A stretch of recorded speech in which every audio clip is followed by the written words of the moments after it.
Puntahan po natin ang mga mahalagang talakayan. Bakit ba dapat na maging matuwid ang isang tao o ang isang kapatid? Sa daigdig o lalong-lalo na Kung ano ang nasa ating isip at nasa ating puso, yun ang ating magiging way of life. At ang ating way of life ay mag-result into action. Bunga ng ating magawain.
sa harapan ng ating Panginoon Diyos. At sa mga sandali pong ito ay yan natin ating mga sarili na tayo po ay sama-sama sa pag-awit sa ating Panginoon. Pwede po natin ang nating awit, page 6, awit ng kasintahang babae.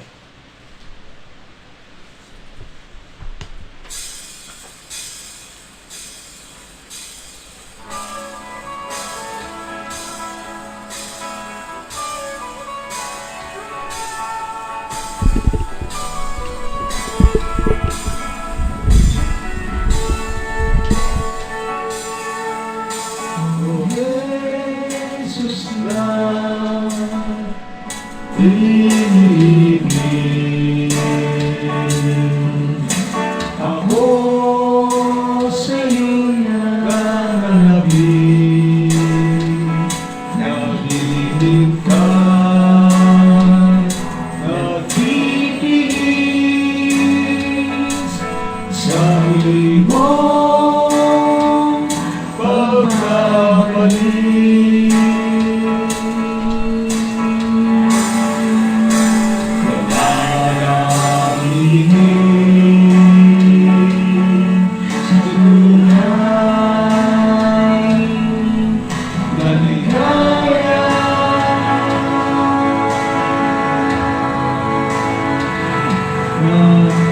Kasama ka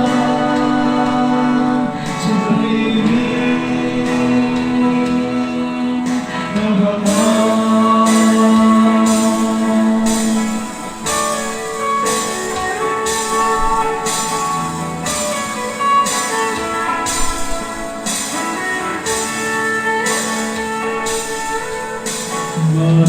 Maraming ay di mahanda ang kahanapin ng ganyan upang doon mahalangin sa buhay na walang wakas.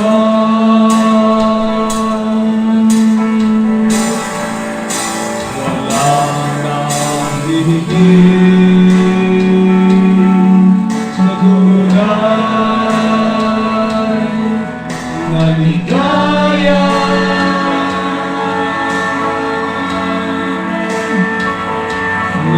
Magkasama ka sa piling ng Ama.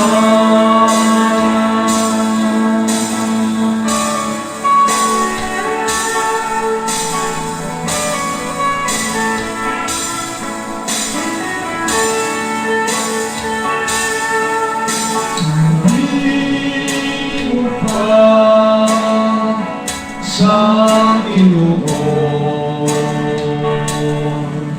Diyos lang yung pagdating. Ako naman handa na rin upang iyong salubungin.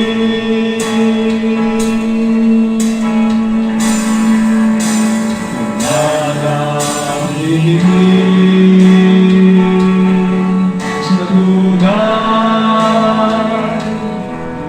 na ligaya,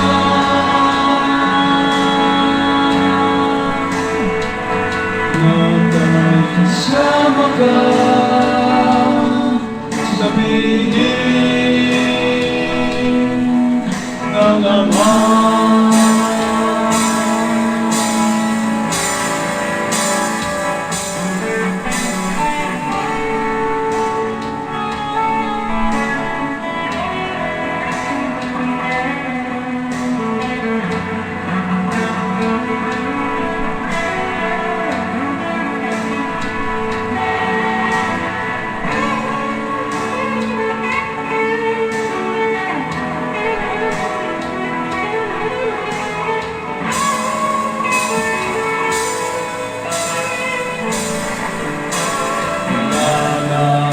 hihigit sa tunay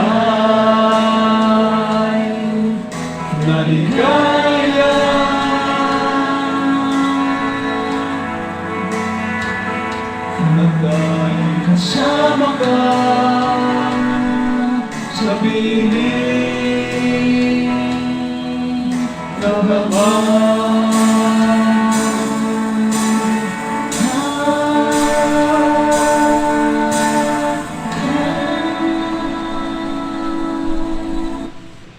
Page 146, Ganting Pagmamahal.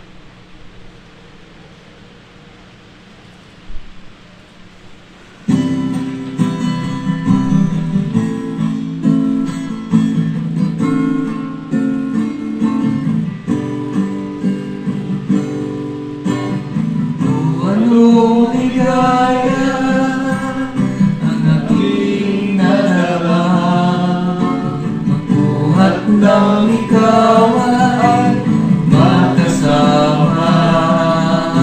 O Diyos naman, sa piling mo ako'y parang nasa langit na. Puso'y nagagalang lagi sa tuwina. Ganting pagmamahal ang alay ko sa'yo, na di magbabago. Mundo ba'y maglalaw, habang nabubuhay ay paglilingkuran ka. Ang mga pising ay aanhin kong ilagayan.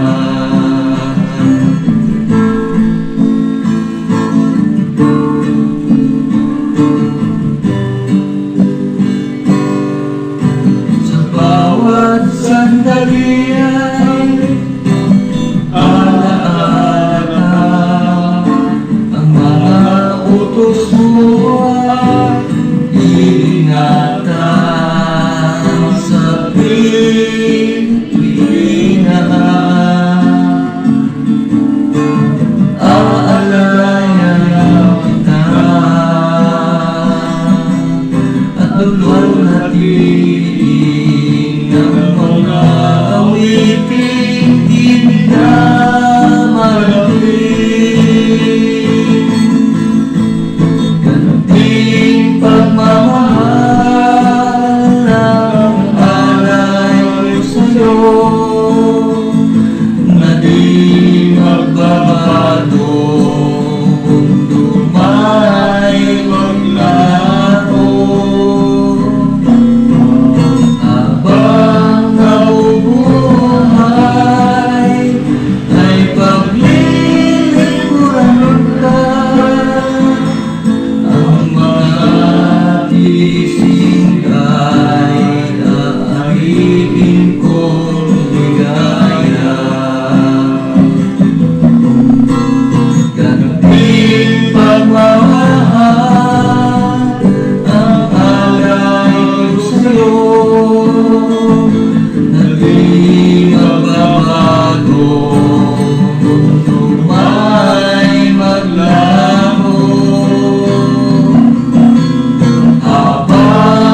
akin.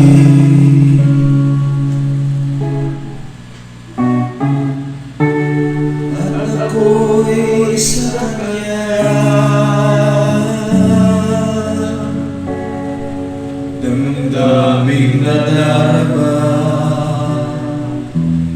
ng tapat sa isa't isa. Banal na pag-ibig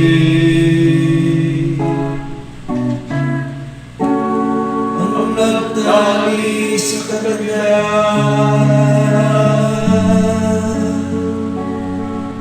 Hindi makakalaw ng sino mang iba.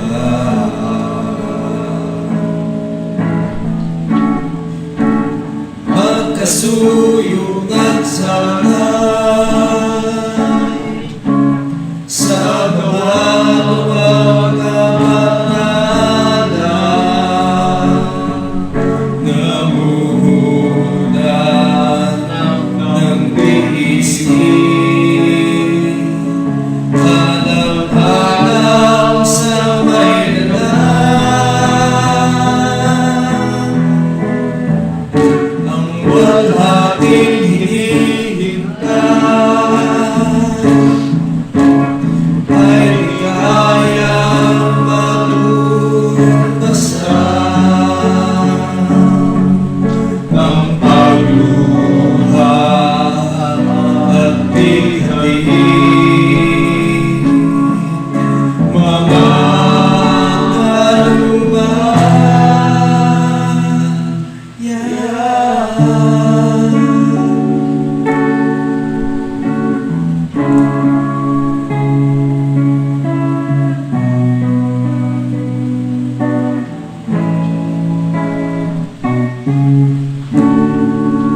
Ang utos ng Diyos di pababayaan.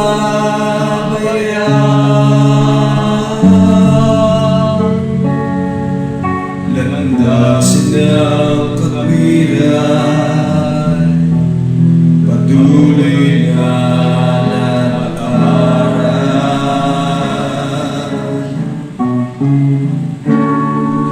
ng dalawang puso.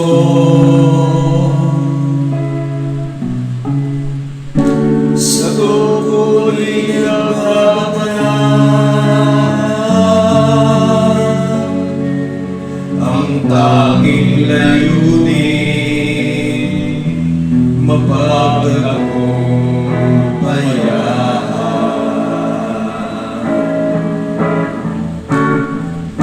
Magkasuyungan sana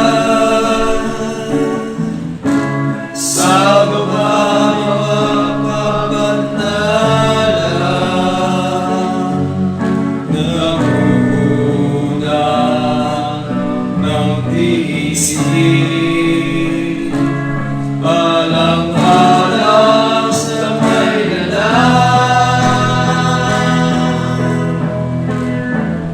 Ang walhating hinihintay ay di kayang matumasan. Ng pagluha at bighain, mga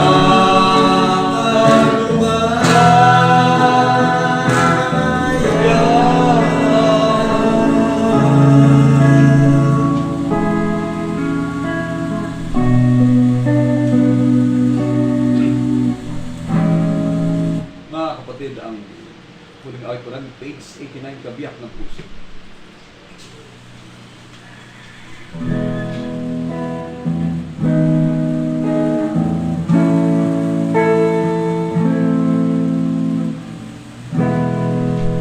Nabuong pasya sa pag-uunawaan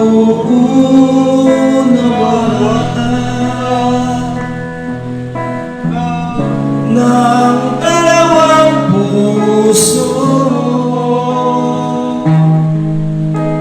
na nagmamahalan ay salig sa utos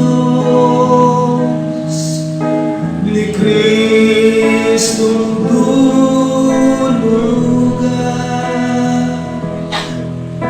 sa dambana ay hahalak upang mapaspasahan. Kabiyak nilang puso ay pag-iisahin ng mabigyang laya, galak ng damdamin, sagalang unaway landas na tuntunin, mayabang pagsasamay, kaluhan ng langit.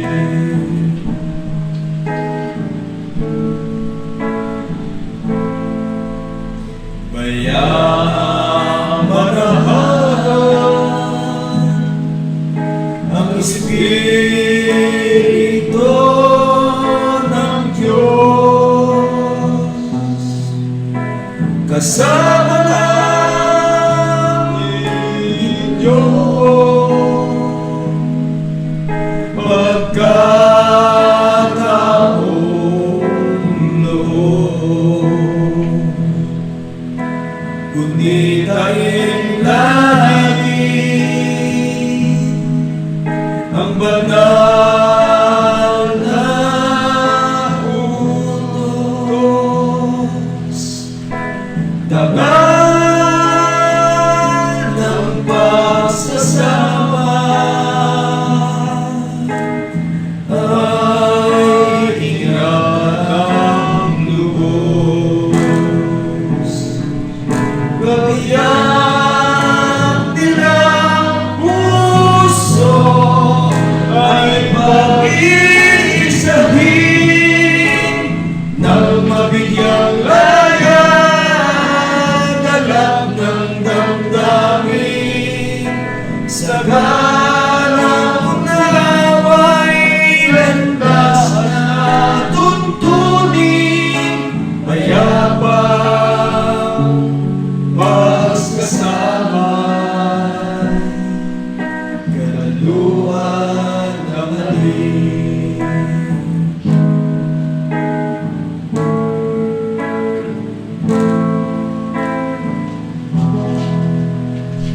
Mga kapatid, tayo po ay sama-samang tumindig at sa mga sandali pong ito tayo po ay mananalangin at atin po damahin ang presensya ng ating Panginoon. Panginoon namin Diyos,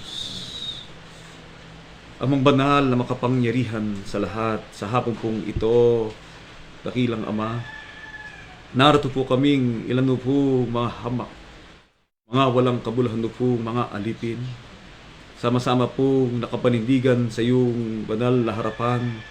Bagamat hindi po natitiklop ang aming mga tuhod, ay nangayong papanaman ng aming mga puso. Kumikilala, tumatanaw na malaking utang na loob sa iyong dakilang harapan. Sinasamba at pinupuri ka ng bawat isa sa amin ang naaayon po lamang sa Espiritu at sa katotohanan. Dakilang Ama, salamat po ng maraming sa napakaraming mga bagay. Ang buhay na iyong binigay, ang lakas, ang hininga, ang lahat ng mga bagay na siyang dahilan upang patuloy po kaming mabuhay at magpatuloy sa ibabaw ng sanlibutan ito. Ano pa ang higit sa lahat na siyang dahilan ng aming pagtitipon-tipon at lubos na pasalamat ay ang katotohanan ng pinapagaliwanag mo po sa mata ng aming mga puso.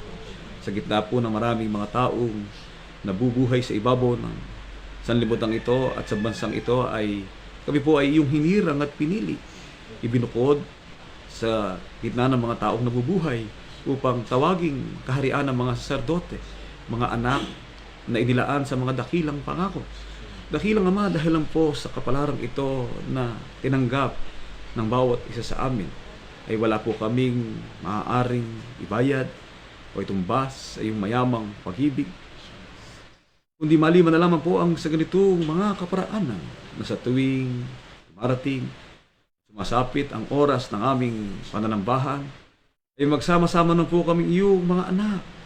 Babuklod ang aming mga puso't damdamin ng banal na kaisipang nagmumula sa iyo, upang ikaw, dakilang Ama, ay pagsamasamahan naming purihin, dakilain, parangalang ka namin, at sambahin po namin ang iyong dakila at banal mo pong pangalan. Dakilang Ama, narito po ang bawat isa sa amin. Ang aming buhay at pagkatao ay hayag sa iyong dakilang paningin. Kung paano po kami nagdadala ng aming buhay, ng aming pag-iisip, ng tibukin at haka ng aming mga puso, ay di po namin maaaring mailingid sa iyong dakilang kaalaman. Ikaw palibhasa ang Panginoon na sumisiyasat ng haka at tibukin ng aming mga puso na maging ng mga lihim na bagay ng aming mga pagkatao. Kung kami man ay nagkasala laban sa iyo, kung kami man ay nasumpungan mo sa mga bagay na di naaayon sa iyong dakilang kalooban, upang kami po sa hapong ito ng aming paglapit sa iyo ay maging mga anak mo po, na maging katanggap-tanggap, taglay ang buong karapatan na sumbitlan ng iyong maluwalhating pangalan, ang aming pong pakiusap at pamanhik, aming Ama. Nawa po ay paminsanan mo igawad sa bawat iya sa amin ang iyong banal na pagkapala, ang iyong bendisyon, sa kalilinis at ikaw kapatawad ng lahat ng aming mga nagawang mga kasalanan. Dakilang Ama, alalahanin po ang pangunahing lalaking italaga mo sa aming pagsasama-samang ito, kapatid na Rebel B. Santiago, at lahat ng mga katulong sa gawain. Yamang inihalalo po kami. Itinalagaw po kami sa katungkulang ito ng mga siwa sa gitna ng iyong mga anak, upang linangin ang iyong mga salita, upang ipahayag ang iyong mga aral, upang magbigay ng pag-asa sa puso at damdamin ng iyong mga aliping magsisipakinig, at hindi masira ang aming mga kalooban, kundi magkaroon kami ng isang mapalad na pag-asa, na kung sa buhay mang ito'y nakararanas kami ng hirap, tiisin, mga pagsubok, mga kahirapan, ay manatili kaming mga alino po na ginagabayan ng iyong mga kautuhanan, upang sa magitan ng iyong mga makaral na kinakasangkapan, magkapatuloy ang isang bayang tinatawag sa iyong marangal na pangalan na maghahayag ng iyong dakilang kaluwalhatian. Dakilang Diyos, meron ka mga anak na nagtataglay ng mga mabigat na karamdaman. Ipinahintulot po ito upang aming mapagsanayan ang pandemyang umiiral sa balat ng lupa na halos hindi na masugpo at mabigyan ng ganap na lunas ng marurunong at mga dalubhasa, sapagkat ito po ay naghiresulta ng pagkakasakit at maging ng kamatayan sa lahat ng mga taong maaaring dapuan ito. Ngunit kami naman ay iyong mga alipin ay nakahanda ang aming mga kalooban, na sa mabuhay kami at sa mamatay kami ay kami mananatiling iyong mga anak na inilaan mo sa iyong mga pangako. Ngunit sa iyo pong dakilang kapangyarihan at magagawa, pinakikiusap namin sa iyong banal na harapan na dinggin mo na po sana ang iyong mga alipin na nagtataglay ng mga bigat na karamdaman. Mula po kay kapatid Lusuminda Santiago, kapatid na Junior Santiago, kapatid na Loyola Manggubat, sina kapatid na Leon Surong, at iba pa naming mga kapatid na mga manggagawa at mga may kaidaran na sa buhay at mga nasa mga bigat na karamdaman. Ito po'y nangyayari sa lahat, kung kaya't ito'y dapat naming tanggapin. Ngunit ang aming pakiusap, dakilang Ama, ang bawat lakas na igagawad na po sa amin ay hindi para lamang sa aming mga sarili, kapakanan, kundi ang bawat lakas na igagawad na po sa amin, sa araw-araw, ay amin naman pong magagamit sa isang masiglang paglilingkod, na kung dumarating ang ganitong panahon at pagkakataon, sa aming puso at sa aming damdamin ay taglay namin ng lakas, ng aming pag-iisip, ng aming kalooban, ng aming lupang katawan, na ikaw ay aming sambahin at dakilain diyan po sa iyong banal na kaitaasan. Dakilang Ama, ikaw ang may sabi na ang panahon ay malapit na. Sa mga dulong bahagi na ng aming mga buhay at mga dulong bahagi ng panahon ng aming pakikipabuhay sa daigdig na ito. Ang amin lamang pakiusap dakilang Diyos, ilayo po kami sa mga tukso, sa mga panganib, sa mga bagay na maaaring magbagsak ng aming mga pananampalataya. Saway na po kami sa maling haka ng aming mga puso. Ilayo po kami sa mga bagay na nawawasak at sisira ng aming malinis na pagkakilala sa iyo.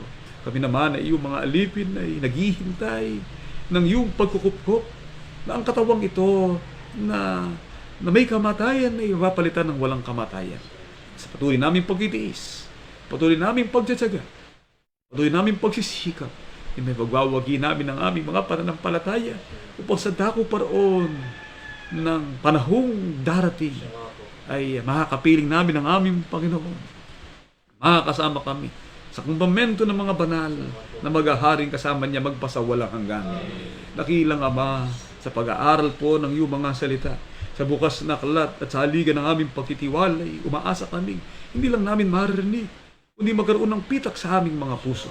Ito po'y aming malakaran at may sakabuhayan, amang pinautang mo po ng buhay at mga kalakasan.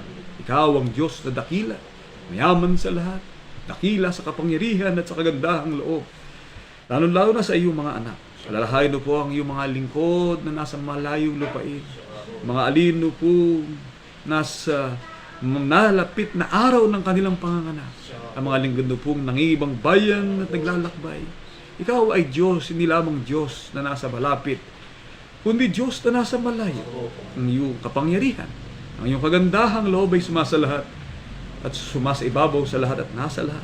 Sapagkat ikaw ang Diyos na buhay, na walang kagaya sa kapangyarihan at sa kadakilaan. Sapagkat sa iyo ang kapurihan at ang kaharian at ang paghaharing walang hanggan. At ang lahat po ng ito'y aming hinihiling at aming pangalan po lamang at karapatan. Ang bugtong pong anak si Jesucristo na aming dakilang tagapagligtas. Amen. Patuloy tayo mga kapatid sa ating banal na gampanin sa mga sandali pong ito at tayo po ay nasa lalong pinakahalagang bahagi na ng ating pagtitipon. Walang iba kundi ang pag-aaral ng mga salita ng Diyos na nakasulat sa Biblia. Pinabati ko po ang lahat ng ang ating mga kapatid na naghahain ng pasalamat tulad ni kapatid na Ross Jacob Pinyon sa pagsapit ng kanyang karawan.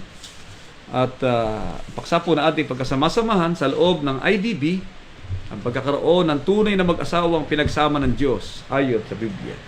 Sa ating palang pag-awit ay mapapansin na natin na ang paksa natin ay may kaugnayan sa pag-aasawa. Ito po isang topic na hindi tatapos. Isang aralin na magpapatuloy sa lahat ng panahon. Sapagkat ang pag-aasawa ay bahagi na ng buhay. Kahit sa panahon ng pandemya ay sinasakatuparan pa rin ang pag-isang dibdib ng isang lalaki at ng isang babae. Ngunit ayon po sa ating pag-aaral, ayon sa Biblia, sa loob ng IDB, ang pagkakaroon ng tunay na mag-asawang pinagsama ng Diyos, mga kapatid. Sapagkat sa daigdig ay may uri ng paraan ng pag-asawang nagaganap sa mundong ito. Sa Mateo 22:21, ganito po ang ating masisiguro at inyong pakinggan. Sinabi niya sa kanya, kay Cesar, na magkagayoy, sinabi niya sa kanila, kaya't ibigay ninyo kay Cesar ang kay Cesar at sa Diyos ang sa Diyos. Meron po para sa Diyos at may paraan na para sa tao. Bagaman ang karaniwan po, lalo-lalo na sa batas ng Pilipinas, the Constitution of the Philippines regarding Family Code of the Philippines, regarding sa tinatawag na pag-aasawa, ay mapansin po natin na bagamat meron silang mga pinagtitibay na paraan ng pag-asawang sang-ayon sa tuntunin ng ating pamahalaan, kadalasan pa rin ibinabatay po ito sa guide o sa tinatawag na foundation o principles of marriage according to the Bible. Lalo na po ang tinatawag na Spanish Constitution at tinatawag na United States Constitution na siyang pinagmulan ng mga batas ng Pilipinas. Subalit, dapat nating malaman, meron po paraan na sa Diyos at may paraan kay Caesar. Who is Caesar? Caesar is the Roman Emperor. As a Roman Emperor, meron po silang Roman law, mga kapatid. At ang Roman law, ito po ang naging ang mga batas na panlipunang halos tinularan ng buong daigdig.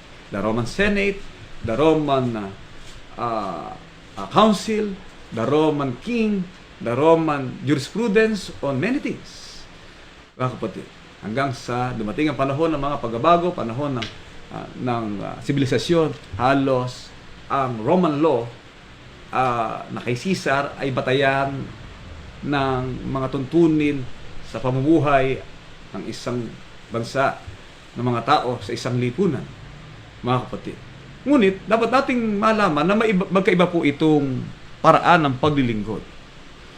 At sa Roma 6:16 ay ganito po ang nakasulat at pakinggan natin, mga kapatid.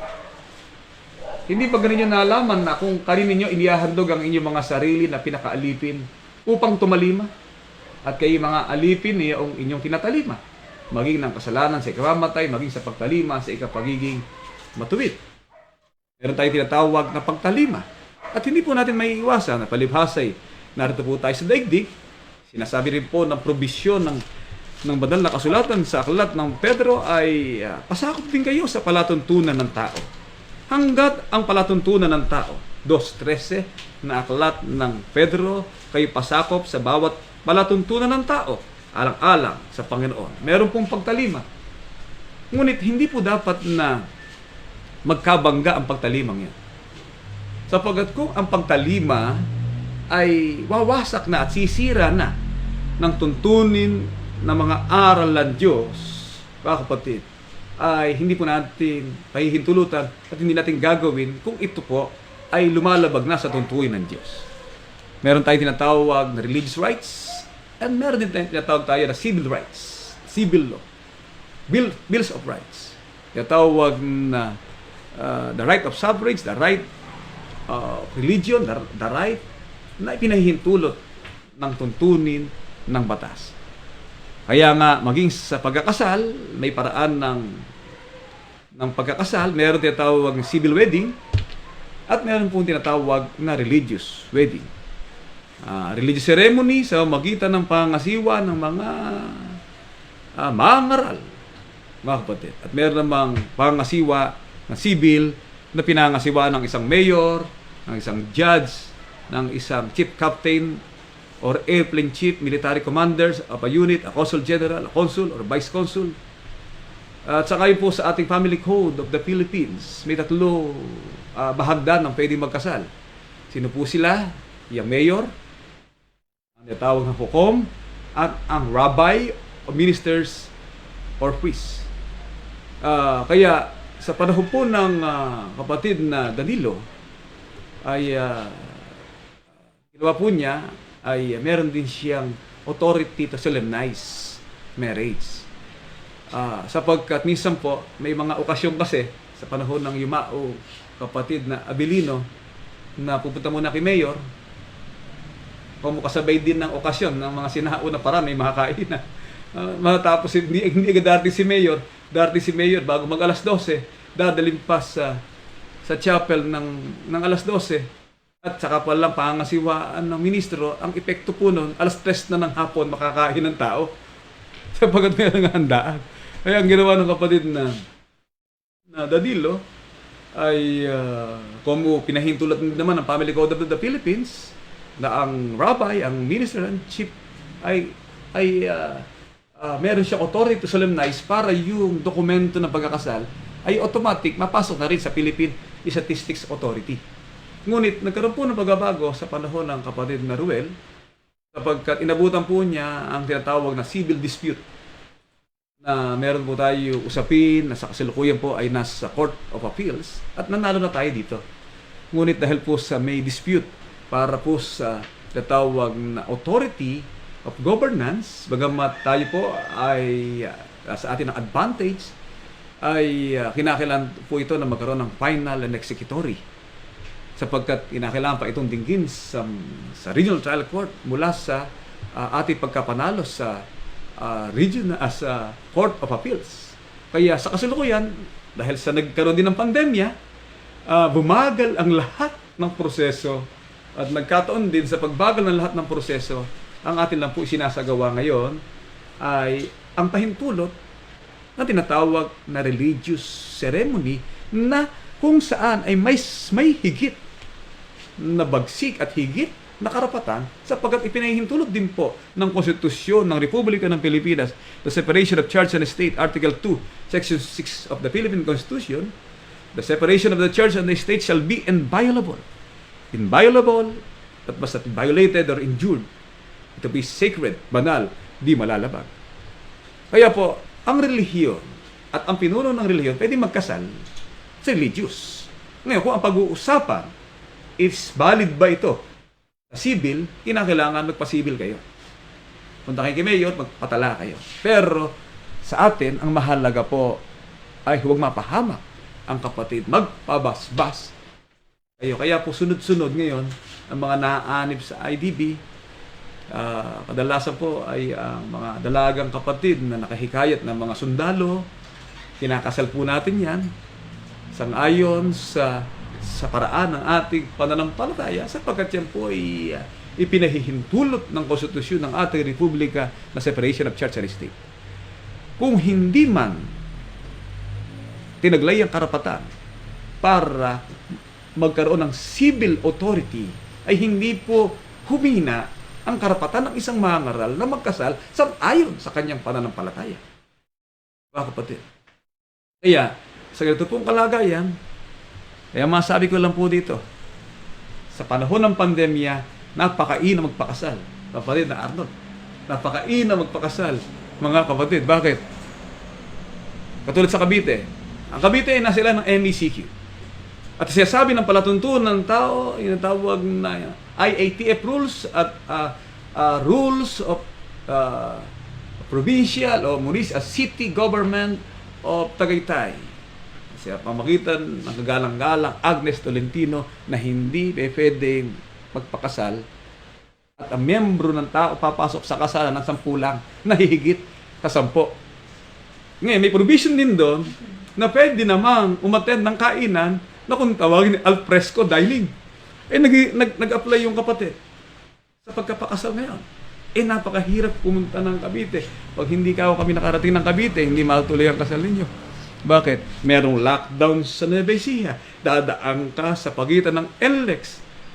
Pagdating mo sa NLEX, may Laguna, tinatawag nila na quarantine o checkpoint ng Laguna. Pag akit mo sa Tagaytay, may checkpoint na naman.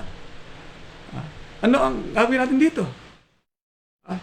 Paano ka magkakasal sa isang alfresco dining na mahigit 50 tao, 100 tao ang pwedeng kumain, pero ang sinasabi ng batas, ang magkakasal ay dapat ay 10 lang. Para kung ang tingin ko dito ay binibiling nila yung batas. Yung mga restaurants sa Tagaytay. Bakit? Pwede nga kumain at magpakain ng 50 ng tinapay na napapanis sang-ayon kay Cesar, ngunit hindi ka pwede magpakain ng tinapay ng Diyos na higit sa 10.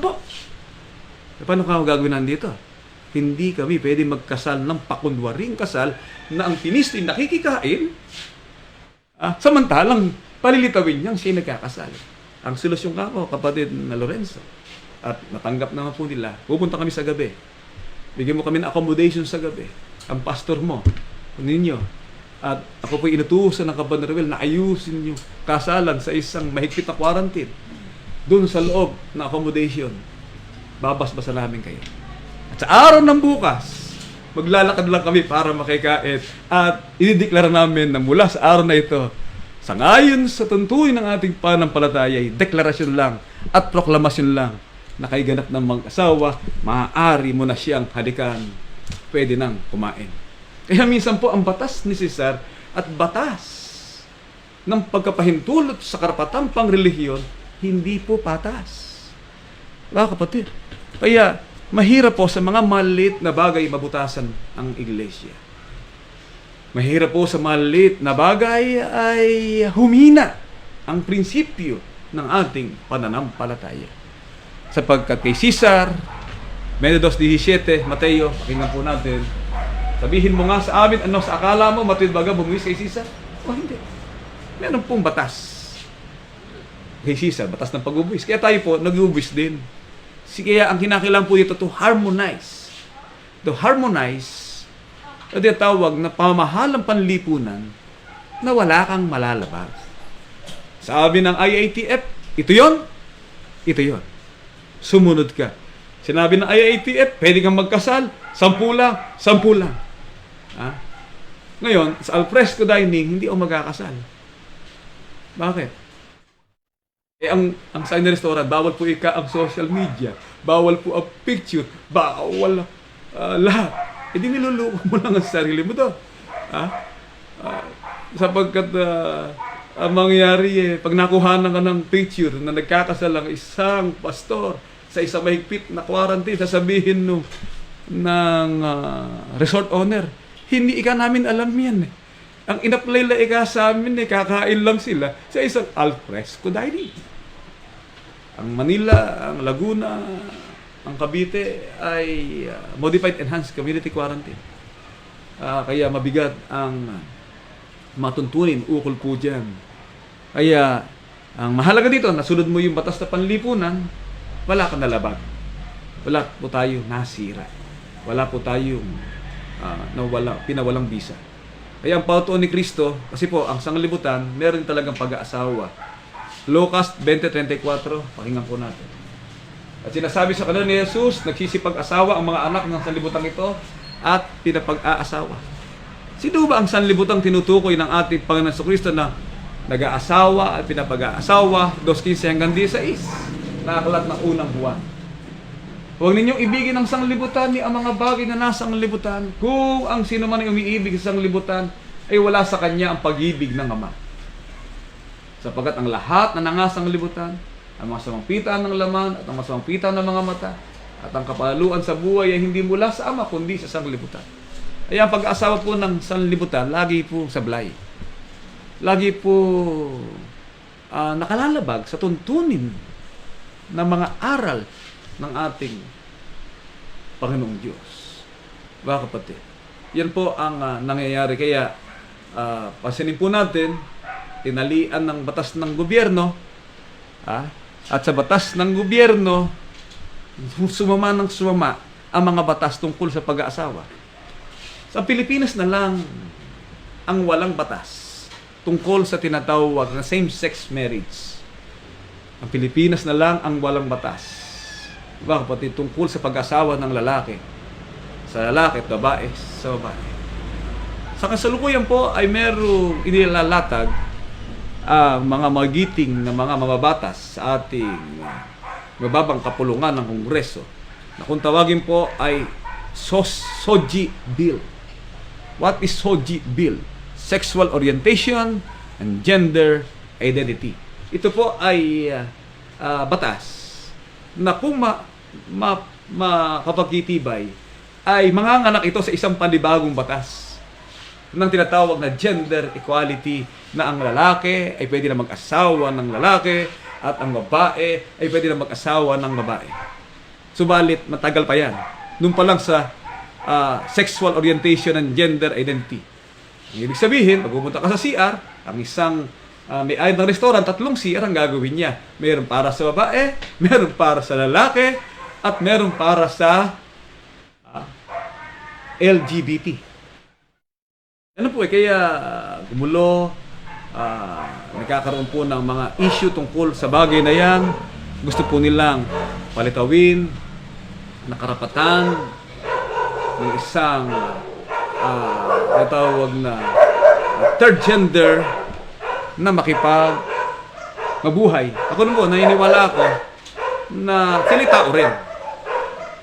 tao rin. Hindi natin masisisi kung bakit sila nagkaganon. Pero, ang isang bakla, pumasok sa CR ng lalaki. Siya bakit siya lalaki? At isang tomboy, pumasok siya sa CR ng babae. Siya bakit hindi siya lalaki? Pahihirap mo pa ang gobyerno para lahat ng mall, lahat ng public infrastructure ay tayuan mo ng mga kagamitan para lang sabihin na meron kang pantay-pantay ang iyong pagtingin sa lipunan ng tao sang-ayon sa kanyang katayuan. Kaya mga kapatid, sa atin po, sa ating proseso, Paano mo proseso sa pagkakaroon ng mag-asawang? Kasi sa daigdig, sa Islamic law, pwede ka mag-asawa ng marami. Basta pahintulutan lang ng iyong asawa na pwede ka mag-asawang muli kung kaya mong bumili ng asawa. Sa Mosaic law, sa batas ni Moses, may divorce. At sa United States Constitution, sa ibang mga batas na panlipunan, ay may divorce o tinatawag na paghihiwalay sa pamagitan ng kasunduan ng lalaki at ng babae. At pag isinabit mo yon sa isang authority na ngasiwa, ay nalalagot na ang inyong kasal. Nagsimula po yan doon sa procedure ni Moses na ang pag-aasawa ay nalalagot sa pamagitan na kung masumpungan mo at malaman mo na ang iyong asawa ay makitaan mo ng mga bagay na hindi ka puri-puri. Yan yung basis doon sa batas ni Moses. Mga bagay na hindi ka puri-puri. Kaya ipinahintulad din ka ni Moses na kayo mag-ihiwalay niyo ang inyong mga asawa dahil sa katigasan ng inyong mga ulo. Pero sa pasimula ay hindi kayo. Ngayon, pag basis ng tinatawag na divorce. What is divorce? It is a legal procedure para pawalang visa ang kasal. Napakabigat po nun. Kung ang basis ay dahil sa nasumpungan mo ng mga bagay na hindi ka puri-puri. Ano yun? Hindi manganak. Pwede mo nang hiwalayan. Hindi kayo magkasundo. Ba't hindi kayo nagkasundo? Nalaman mo ngayon na ang asawa pala hindi tapat sa'yo. Hindi tapat dahil sa siya may boyfriend na iba. Hindi tapat dahil sa siya ay may ibang lalaki. Hindi ganon. Kung dinasumpungan mo, in the end of the day, sa inyong mahabang pagkasama, nasumpungan mo na meron siyang suliranin sa pag-iisip. Kaya sa batas po panlipunan, kung ayaw niya sa asawa niya, ang laging lusot ng mga abogado at ang laging lusot sa mabilis na proseso ng batas ay ang tinatawag na psychological incapacity. Kinakailangan makakuha ka ng psychiatrist na ang asawa mo meron tililing. Pag napatunayan mo ng asawa mo may tililing, napakabilis ng batas na pawalang visa ang kasal. Sa abroad, sa Amerika, ganun din po. Pero yung batas nila, pag hindi kayo magkasundo, pwede na. Ang mga bagay na hindi ka kapuri-puri, nalaman mo ngayon ng asawa mo ay napakarami palang utang na panlabas. Hindi sinasabi siya, napakarami niyang utang. Sa batas ni Moses, kung hindi siya tapat sa mga bagay na pag-aari, pwede mo na siyang hiwalayan. Kaya napakarami pong rules ng lipunan na ating ginagalawan tungkol sa tinatawag na pagpawawalang bisa ng kasal. Ngunit sa proseso po ng Diyos, pagkat ito po ang sinasabi, mag-asawang pinapagsama ng Diyos, siyang tunay na mag-asawang inikilala ayon sa Biblia, Roma 7:2, ganito ang nakasulat, sapagkat ang babae na may asawa ay tinali ng kautusan sa asawa samantalang ito ay nabubuhay. At dapat kung ang asawa yung matay ay kalagnas sa kautusan ng asawa. Nakatali po ng kautusan. Ano po ang kautusan itinali? Hindi po ng kautusan ng ating republika. Hindi po ang kautusan ng kalikasan. Si Rizal nung mag-asawa, paano ikinasal si Rizal? Alam niyo po, si Rizal, nag-asawa si Rizal? Sa ngayon, sa kasaysayan, nag-asawa siya. Kaso lang, kung ayaw na magulang niya, na mapangasawa niya si Josephine Bracken, dahil iniisip ng kanyang mga magulang na si Josephine Bracken ay isang spy ng Spanish authority. Nung siya'y makarating sa dapitan, nagpakasal sila sa kalikasan. Magkahawak sila at sa harap ng kalikasan ay kanilang idineklara na sila'y mag-asawa. Ngunit naging malungkot ang kanilang pag-asawa sapagkat nakunan si Josephine Bracken. Hindi nanganak at nakunan at hindi siya nagkaanak kay Josephine Bracken. Sabi nila, ang anak daw Rizal ay si Hitler. Yan po ay walang ebidensya, walang patunay. Kaya, ano po itinali? Kautusan. Kautusan ng Diyos. Hindi kautusan ng kalikasan at hindi kautusan ng lipunan.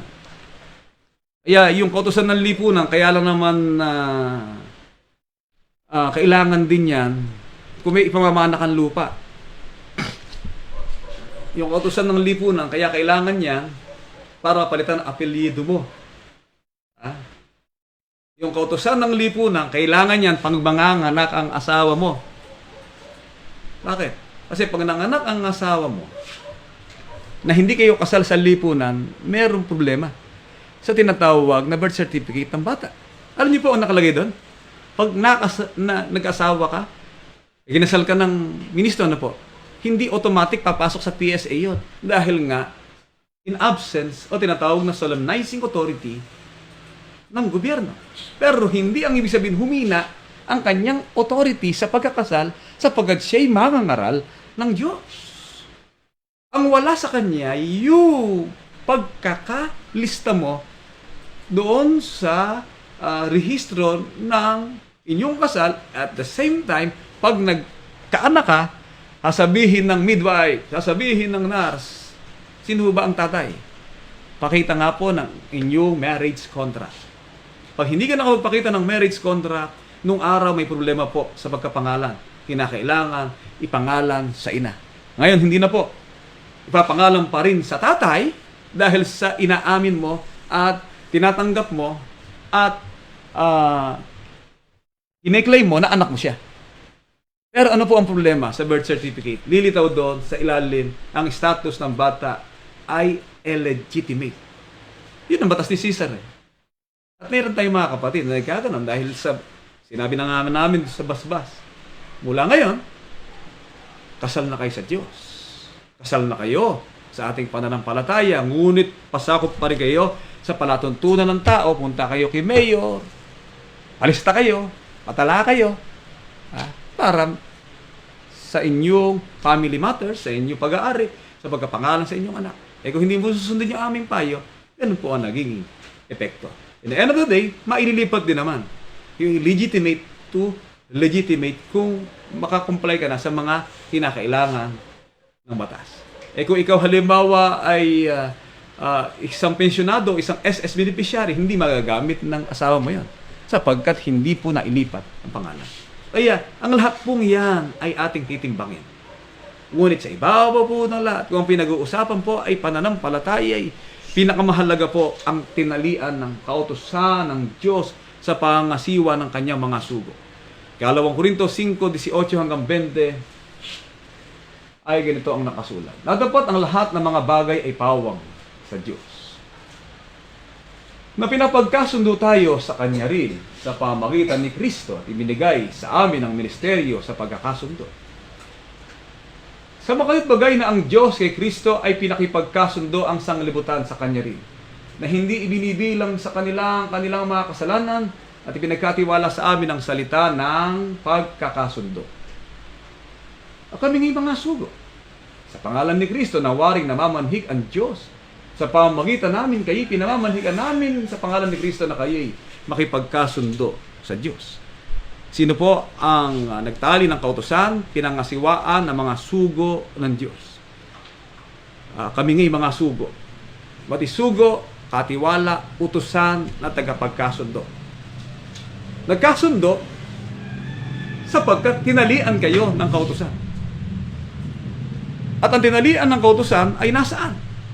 Nasaan ang mga tao ng Diyos na nagsasagawa ng tinatawag na pagkakasundo? Unang Korinto 1:1 hanggang 2, si Pablo na tinawag na maging apostol ni Jesucristo sa pamamagitan ng kalooban ng Diyos at si Sostenes na ating kapatid, nasaan sa iglesia ng Diyos na nasa Korinto.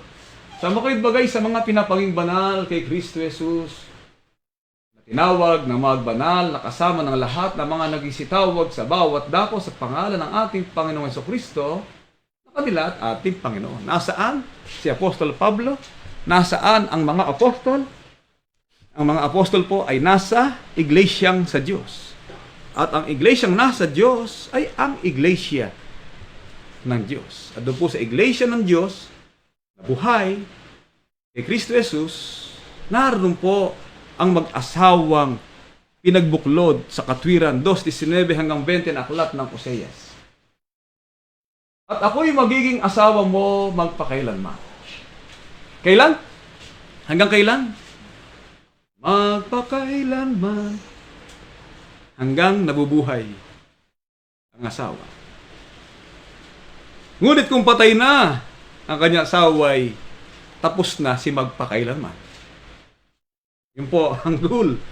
Kaya wala po divorce. Wala pong legal separation. Wala pong tinatawag na batas na maaaring makasira o magpawalang bisa ng batas ng Diyos tungkol sa pagkakasal ng kanyang mga mangaral, sapagkat ang bisa ng inyong pagsasama magpakailanman. Wala hanggan. Hanggat nabubuhay ang asawa. Maging asawa mo ako sa katwiran, sa kahatulan, sa kagandahang loob, at sa mga kaawaan. Maging asawa mo rin ako sa pagkatapat at inyong makikilala ang Panginoon. Ibalik mo brad sa 19. Saan? Sa katwiran. Makatwiran mo ba ang iyong ginagawa? Kasi po, ang katwiran, minsan nawawala sa katwiran ng lalaki. Nawawala po sa katwiran. Ano po yung katwiran? Righteousness. It is right or it is wrong. Meron tinatawag na batas sa Family Code of the Philippines, yung pag-abuso ng isang lalaki sa kanyang asawa. Tawag po doon ay violence, domestic violence, violence against women. Sa IDB, hindi po pwede yan na magkaroon tayo ng pag-abuso ang lalaki. Pero minsan, bakit lalaki lang nang-aabuso? Meron din babae na nga abuso ng asawa, yung nangungurit ng asawa, nanununtok ng asawa. Pag-abuso o hindi? Ha? Ano naman naroon na? Kala nila, lalaki lang. Ha? Ang nang-aabuso.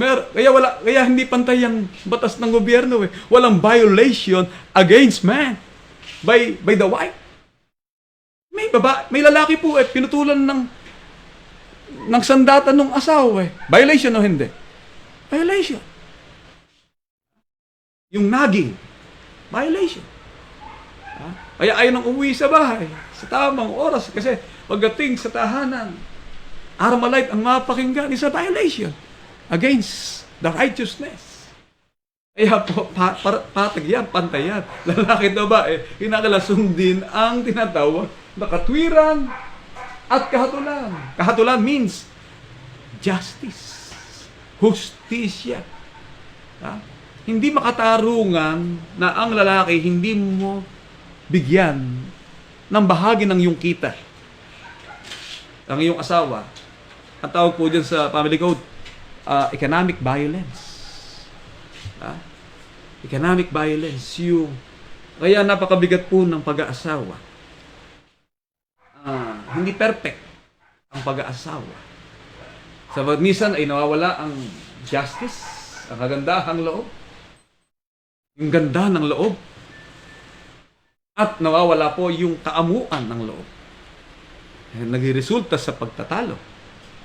At ang pagkatalo'y humahantong sa sakitan. At ang sakitan ng loob ay humahantong sa mapait na paghihiwalay. Sabi ng biyanan, hindi ka kayo magkasundo. Wala ikang pinakamaganda'y maghiwalay na kayo. Napakaganda ng payo, ngunit labag. Sa rule ko, hindi na magkasundo'y maghiwalay. Maintindihan po natin dito. Kaya nga, sa pasimula, sinasabi ko, maraming bagay na hindi kayo magkakasundo. Sa mapakaraming bagay. Economic matters, ang babae nagkatago sa asawa ng kanyang kita. Ang lalaki nagkatago sa asawa ng kanyang kita. Doon lang, hindi na kayo magkakasundo. Ang babae, magastos, hindi maubos, nauubos agad ang kita ng lalaki. Pagdating ni Judith, malaking gulo to. Lalo na sa panahon ng pandemic.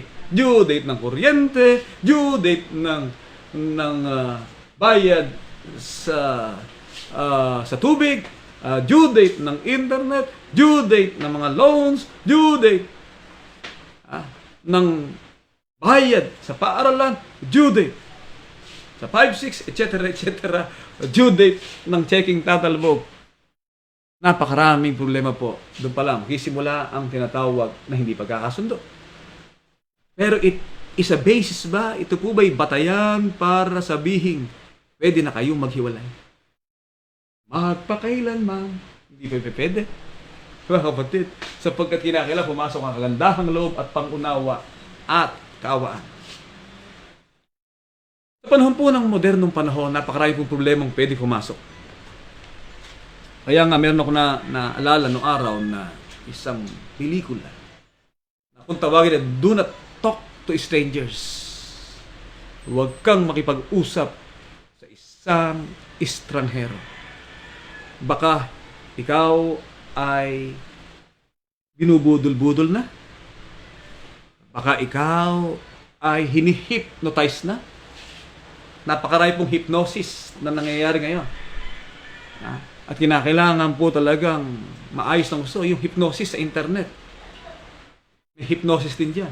Kasi ang hypnosis o yung paraan para linlangin ang utak mo at pasundin ka sa isang bagay na gusto mo na hindi mo maintindihan at malaman kung ano ang nangyari sa iyo ay isang dapat nating malaman na kung tawagin po sa ating modernong panahon ay isang virtual enemy. Uso po ngayon mga kapatid ang tinatawag na internet loan. Pagpasok sa internet loan, nag-loan ka ngayon ng 10,000, magkakautang ka ng kalahating milyon. Lahat ng kaibigan mo, lahat ng kamag-anak mo, lahat ng nagtitiwala sa iyo, sisirain ang pangalan mo na sa bandang huli. Isipin mo para mabuwang yung pangalan, bayaran mo na ng bayaran. May sindikato po ganyan sa internet. Kapatid. Yung cryptocurrency na Axie Infinity, tama yan eh. It is a business. Pero iba, kung merong website na ninanakaw, pumasok iba, akala nila legit. Hindi pala. Hindi pala tunay na cryptocurrency. Nangyayari pong gano'n. Napanood ko kay Jessica Soho, natalo ng 200,000 eh. Nakapagpasok siya sa isang site na hindi talaga Axie Infinity. Kaya marami pong problema. Kaya pag nagka-problema ngayon ang mag-asawa at hindi alam ng asawa mo ang transaction mo, nagkakaroon ng hindi pagkakaunawaan. I-assess mo ngayon. Nalil lang na ba to? Nung araw, kayo po ay humarap sa isang financial burden at financial crisis dahil sa tinatawag na loans at dahil sa utang. At yan po pala ay nag-result ng distress sa isip ng mag-asawa. Nag-resulta rin po ng tinatawag na sakit dahil sa kaiisip, hindi ka makatulog, nag-inindi ka ng babayaran, lilikha po ito ng masaalang-alang ang iyong kalusugan. Kapatid. Dahil sa kumuha ka ng isang pag-aari, dinala mo ngayon dito na isang hanabuhay, tapos ipinautang mo ngayon ang iyong inutang, magkakaroon ng tinatawag na domino effect. Sa bandang huli, magkakaproblema ang mag-asawa. Ang mahirap po sa virtual enemy, nilagay mo dito, kumuha ka sa labas, ipinasok mo, then biglang nawala, wala kang nakita na produkto. Wala kang nakita. Bumili ka ng bahay o kaya bumili ka ng sasakyan o ng motor o ng isang real property. Basta't bigla na lang naglahong parang bula ang ininvest mo. Magmumulan po ng pag-aaway ng mag-asawa. Kaya po, napakahalaga po ng aral na ito para sa atin sapagkat mula po dito po ngayon, natin makikita papaano po talaga ang pagsasamang tunay na mag-asawang kinikilala ayon sa Diyos. Meron po silang sinusunod na tuntunin, katwirang, kahatulan, kagandahang loob, kaawaan, at number 20 o chapter 20, honesty o pagtatapat. Kung ang isang asawa ay hindi magtatapat sa isang bagay, basis na po ba ito ng inyong paghihiwalay? Maaari na ba kayong pahintulutan ng Diyos na maghiwalay kayo dahil hindi siya naging tapat sa pananalapi? Kung ang mag-asawa ay nag-away sapagkat nawala na ang amor proprio o damdamin ng pag-ibig sapagkat nasagad na siya sa isang sitwasyon na dahil sa hindi maayos niyang pamuhay, sapat na po ba itong dahilan para kayo maghiwalay? Mga kapatid, sapagkat ano po ang ibig sabihin ng paghihiwalay? Karapatan ng paghihiwalay. Karapatan ng paghihiwalay na pag nahiwalay ka, pwede ka ikang pumiling muli. Pag sinabing divorce, understood po yun na pag nalagot ang inyong ugnayan, pwede kang magsama uli. Na ipapalit mo dun sa vacuum ng iyong damdamin. Kaya sabi ng Apostle Pablo, mabigat to eh. Napakabigat. Kahit po sa mga kabataan, mo itala ang isang babae na walang 60 taon. Sa mag-asawa po na senior na, wala nang problema yung may mga bagay na hindi na pagkasunduan sa maliit na bagay. Normal lang yan. Sapagkat hindi na daan yan para mag-asawang muli. Ang mabigat po dito ay yung malagot ang ugnayan dahil lang sa mga bagay na hindi tinatanggap ng Biblia. Na hindi tinatanggap ng Diyos. At sa huling bahagi po ng ating pag-aaral, mahaunawaan po natin alin lang ang tinatanggap ng Diyos para mawalang bisa ang kasal. Mawalang bisa ang tinatawag na ugnayan ng mag-asawa sa kanyang asawa. Number 1, kung patay na. Automatic. Ngayon, sa aklat po ng unang Korinto 7:39, basahin po natin.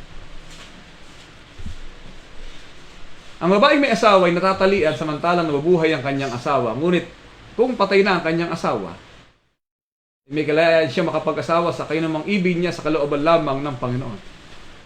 Meron din provision. Pwede na. Sa kalooban lamang ng Panginoon. Alin ang kalooban ng Panginoon? Ang mga pangasawa mo, magilingkod din sa Panginoon. Sapagkat kung ikaw ay isang balo at mag-aasawa ka na hindi maglilingkod sa kalooban ng Panginoon, hindi rin uubra. Patay na asawa mo, makapag-asawa ka muli kung sa kalooban lamang ng Panginoon. Ang mabigat po patay na asawa mo, mag-asawa ka muli, ika-impyerno pala sapagkat nag-asawa ka na hindi ka pananampalataya. Sapagkat ang hindi ka pananampalataya ay pag-aasawa hindi ayon sa kalooban ng Panginoon. Noong araw ay tinanong si Kristo ng mga dalubhasa tungkol sa tinatawag na pag-aasawa. Panginoon, dito bika sa ating batas. Kasi sa tinatawag na Syrian or Middle East culture sa pag-aasawa. Pag ang isang babae ay nag-asawa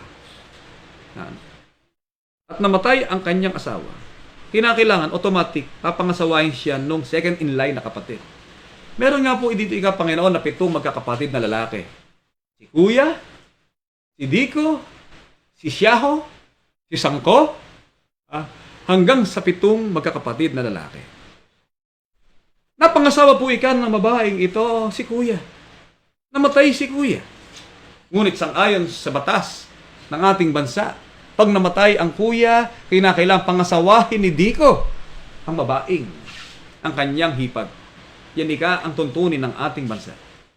Namatay ngayon si Diko, kinakailangan ngayon pangasawahin ni Sangko itong babaeng ito at kunin niya para kanya maging asawa sang-ayon sa tuntunin ng ating bansa. Hanggang sa dumating kay Siyaho, hanggang sa bunso. Itong asawa, sapagkat namatay na lahat. Sa reality, imposible po yun. Pero by technicality, it is a question of law. By technicality. Pagdating po sa langit, sino po doon ang kikilalaning tunay na mag-asawang kikilalanin ng Diyos? Pagdating po sa langit, sino sa kanila ang original? Sabi ng ating Panginoon Kristo, ay nagkakamali kayo, kayong mga may hinang ulo. Sa langit ay wala ng pag-aasawa, ni hindi na rin pag-aasawahin. Pagdating sa langit, wala na si original. Hindi mo na alam yon na napangasawa mo to. Ito ang naging naging kayo nito, wala na po yun. Wala na ring ugnayan ng marriage sa pangitan ng lalaki at babae, kundi dito lamang po sa lupa. Kaya napakaliwanag ng sinabi ng Panginoon. Kaya dito lang ang pag-asawa, dito lang sa lupa. Mag-asawa ka, hindi ka mag-asawa, kung saan ka masaya, ang sabi ng Biblia, ang sabi, manatili ka. Susuportahan taka. Sabi nga ni Apostol Pablo, kinakailangan ni kay maging gaya ko. Sapagkat sa panahon ng panahon ng mabigat na sanglibutan ay ang lalaki may asawa ay tulad sa maging ala at ang walang asawa ay tulad sa mayroon.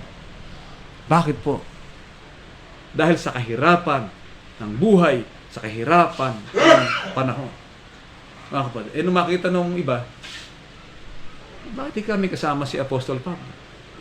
Ang sabi ng Apostol Pablo, maging tulad ko na malaya. Malaya sa paglilingkod, malaya sa pananampalataya, malaya sa gawain.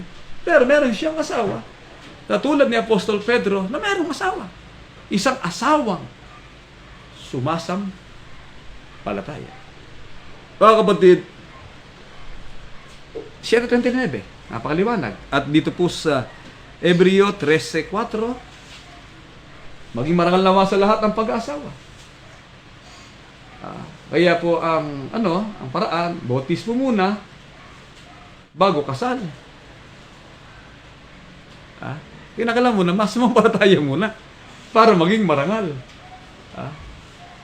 At huwag nawang magkadungis ang higaan sapagkat ang mga magpakiapil at ang mga pangalon niya ay pawang hahatulan ng Diyos. Kaya, bakit? Marami po nagsasama, hindi naman magkasawa.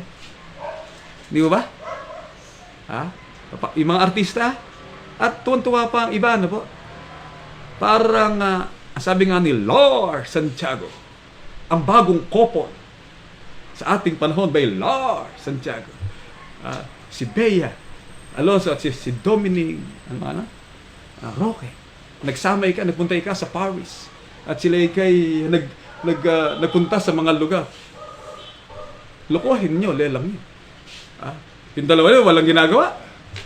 Couple, kung tawagin ni Lord Santiago. Couple?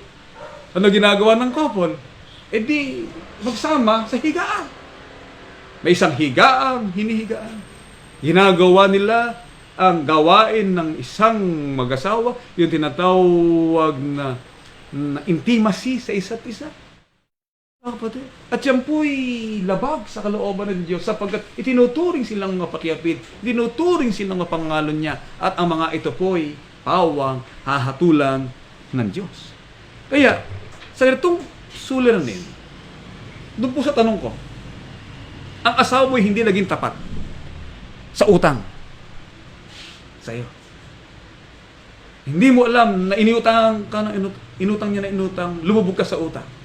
Ang asawa mo'y nakitaan mo ng hindi ka puri-puring bagay sapagkat siya'y merong palang bipolar disorder. Meron pala siyang tililing. Hindi mo alam. Hindi mo alam ng asawa ko'y hindi mo pala siya tunay na mahal. Ano ngayon yan? Na after a couple of years na yung pagkasamay, nagbabalik uli sa iyo ang mga alaala ng iyong unang pag-ibig. Nawawalan ka na ng amor sa kanya sapagkat kaya ka pala pinakasalanan niya ay dahil sa nakalimut, para malimutan niya ang kanyang unang pag-ibig. Dahil po ng kwento ng buhay, ano po? Mga kapatid, yan po ba'y mga basis na pwede mo nang hiwalayan ang iyong asawa? Kaya kung ang kapatid na sa ID may magkaroon ng asawang hindi naging tapat, hindi naging mabuti ang pakikisama sa asawa, kasi malumilitaw po ang problema dyan Akala mo'y ginto bandang huli, tanso pala. Yun ang kapalaran mo Kaya napakabigat po ng pag-aasawa. Kapatid. Yung nakikita mo ngayon, hindi pala yun ang magiging result. Hinagpis at sakit at pagdurusa ang maaaring ibunga sa huli. Pero ang ating pong tanong, hindi naging mabuti ang inyong relasyon. Paano po niliwanag ni Kristo sa mga alagad ng suliraning ito dahil sa bisa ng kautusang hinali sa kanila at batas na kanilang tinanggap. 19:9 na aklat ng Mateo, ito na po ang batas. Ito po ang tinatawag na, ang tawag po dito ay legis verba. Legis verba means do not interpret the law. Kung ano yung nakasulat, yun na yun. It is a legis verba. It is a general law. Hindi pwedeng interpret. Bakit? Nakiapit ka sa espiritu eh. Hindi na ika-iglesia eh. Problema po yan. Pag ang application natin ay hindi a legis verba, kung ano ang nakasulat, kundi in-interpret mo dahil sa pakikapit na natiwalag na ay pwede ka na mag-asawa, paano po ngayon ang ating mga kapatid na meron ng mga anak na marami at hindi niya na gusto ang asawa niya at yung asawa niya yung nag-Diyos-Diyosa na, napakarami niya ng anak, may apo na siya, legal ka na bang makapag-aasawang muli? No. Kung sabihin nga po, sapagkat sa legis verba, sa batas na nakasulat, not by the interpretation of the law, but by the rule of the law, mapakaliwanag po ang sinasabi, sino mang ihiwalay ang kanyang asawang babae. Galing po yan sa talatang 8 eh. Dahil po, dun sa talatang 8, bago ko po tukuyin, sa panahon nila Moises, meron po paghihiwalay ang isang lalaki at isang babae at gagawa lang kayo ng tinatawag na kasulatan ng paghihiwalay. Gaya po ng ginawa ni Toto Magududato, ni Congressman Toto Magududato. Sa Islamic law, para ding batas ni Moises yun. Pag ayaw mo na sa kanya, dahil sa meron ka nakitang bagay na di ka nais-nais, bayaran mo lang, bigyan mo ng kanyang ikabubuhay, kung ayaw mo na, gagawa kayo ng kasulatan. Dahil sa meron kang nakita sa kanya, di ka nais-nais. Pwede yun. Kaya, nag-asawa siyang muli. Kanya napangasaway, pakahiling niya sa isang bilibining Pilipinas. Napangasawa niya, namatay yung asawa niya doon sa Maguindanao Massacre. Nag-asawa siyang muli ng isang beauty queen na ang pangalan si Mylene Maligaya, Magududato.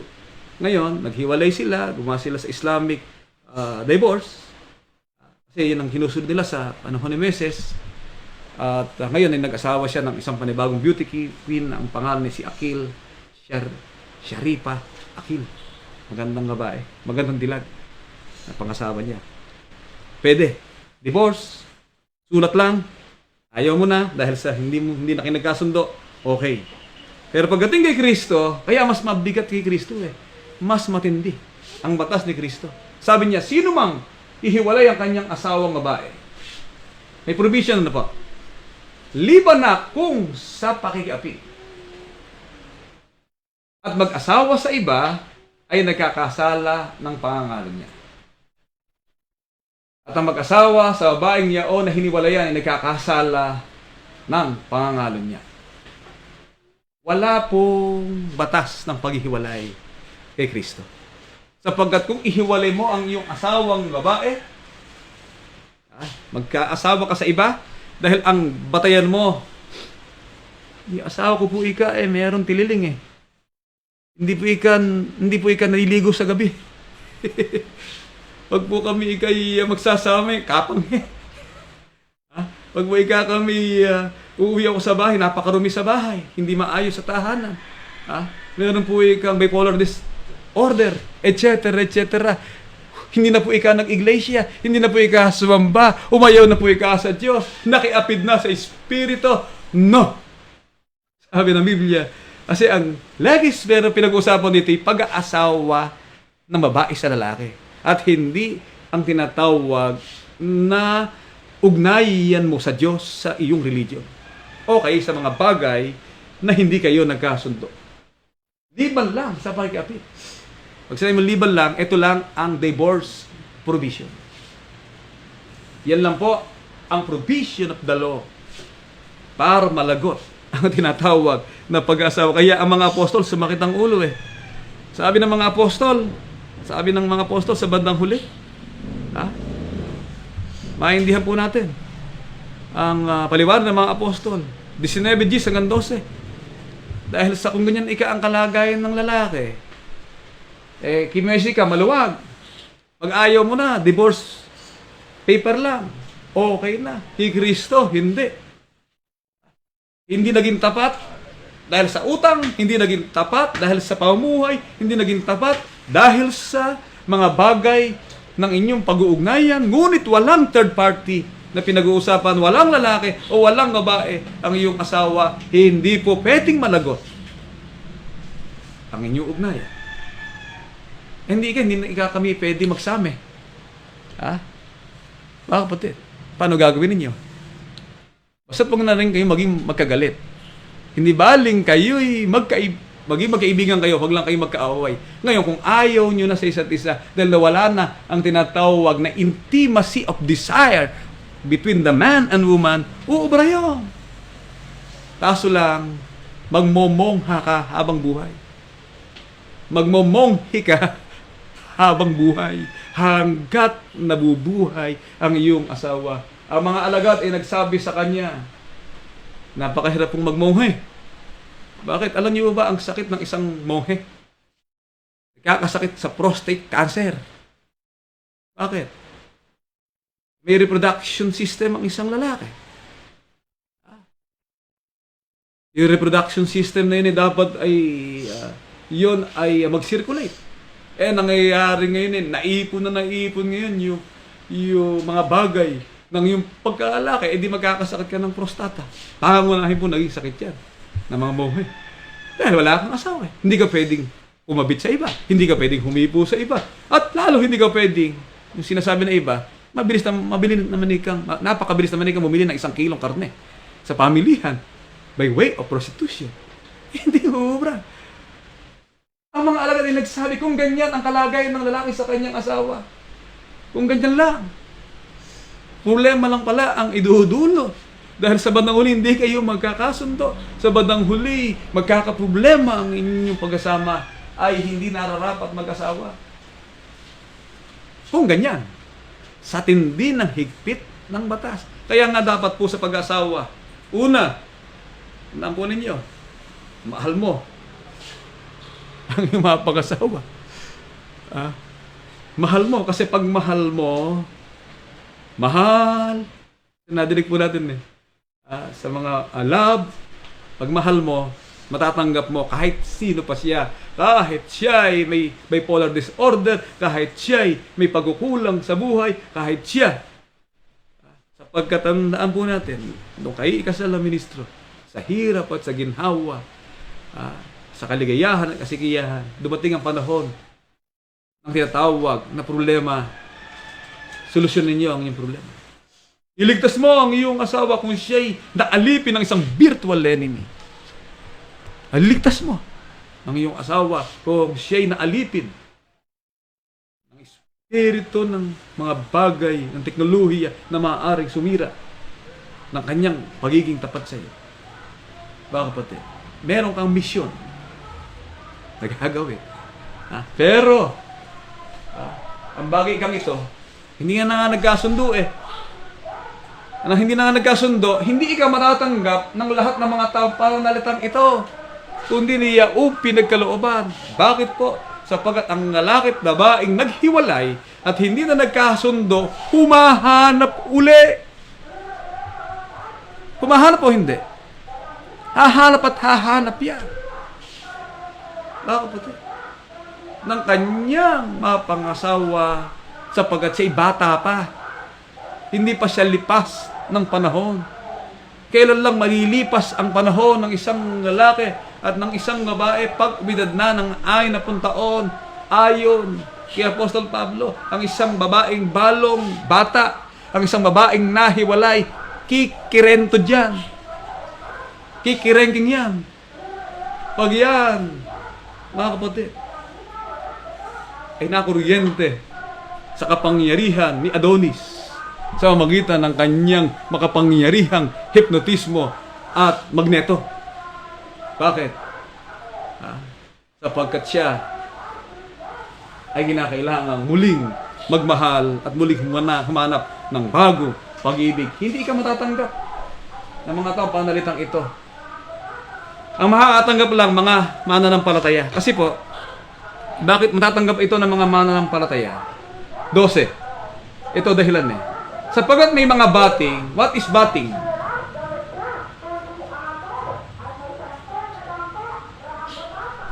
Minsan, ang tamis. Nadaan minsan sa amin, tamis ng pagmamahal ang kinakailangan. Ano hindi ka? May bating. What is bating? Eunuch. Ang eunuch po ay taong walang damdamin sa babae. Isang lalaki na walang damdamin sa babae. Tatlong klase po ang eunuch. May pinanganak na gayon mula pa sa tiyan ng kanyang ina. Eunuch. Si Penoy. Hindi nagkasawa. Wala siya talagang damdamin. Maaari nagkaroon ng damdamin pero wala sa utak niya ang mag-asawa. Dapat igalang. Sapagkat it is inborn. Sa kanya, ipinanganak mula pa sa tiyan ng kanyang ina. May mga bating na ginagawang bating ng mga tao. Nung araw, pag ikaw ay pumasok sa isang imperial palace, sa imperial palace, sino yung mga prinsesa doon? Si Janjung, ano? At saka yung sa Korean Imperial Palace, yung mga lalaki po doon na nasa gilid ng hari na mga surbidor, yan po ay nag-a-apply na isang bating. Inaalisan po yan ng isang bahagi ng kanilang pagkalalaki para hindi na makadama ng opposite reaction sa isang babae. Pumasok yan sa kwarto ng babae kahit nakahubad yan, balal sa kanya. Hindi papasok sa kanya ang tinatawag na desire o paghahangad. Bating na ginagawang bating ng mga tao para maglingkod sa kaharian. At may mga bating na nagpapakabating sa kanilang sarili na kung mahiwalay man sila sa asawa,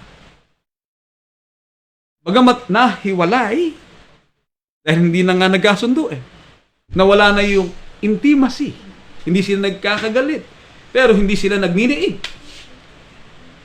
Hindi sila, nag-uusap sila, ngunit wala na sa kanila para sila'y magkapatid na lang. Na nawala na sa kanila yung tinatawag na harmony, intimacy, and desire. Uubra po yan.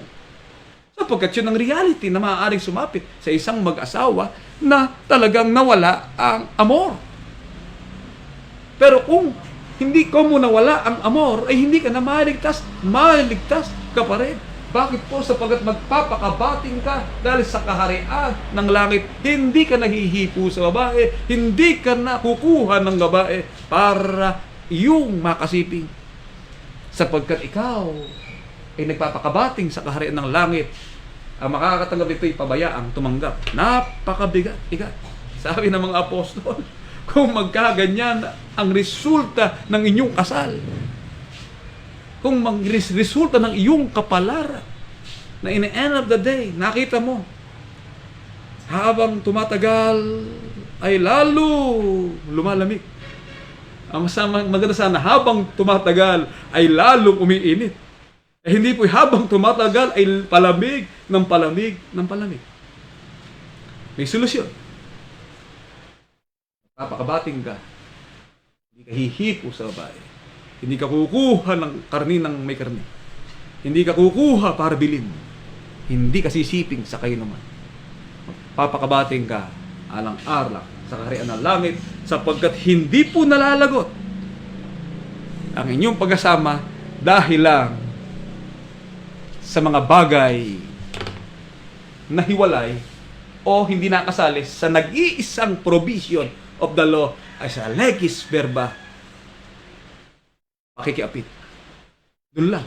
Pero kung ang issue ay hindi kayo nagkasundo, may biyan mo, hindi mo nakakasundo, nasira ang inyong ugnayan sa pinansyal, sa ekonomiya, sa pagpapalaki ng bata, sa mga desisyon ng buhay, hindi po batayan yan para kayo'y maghiwalay at mag-asawang muli.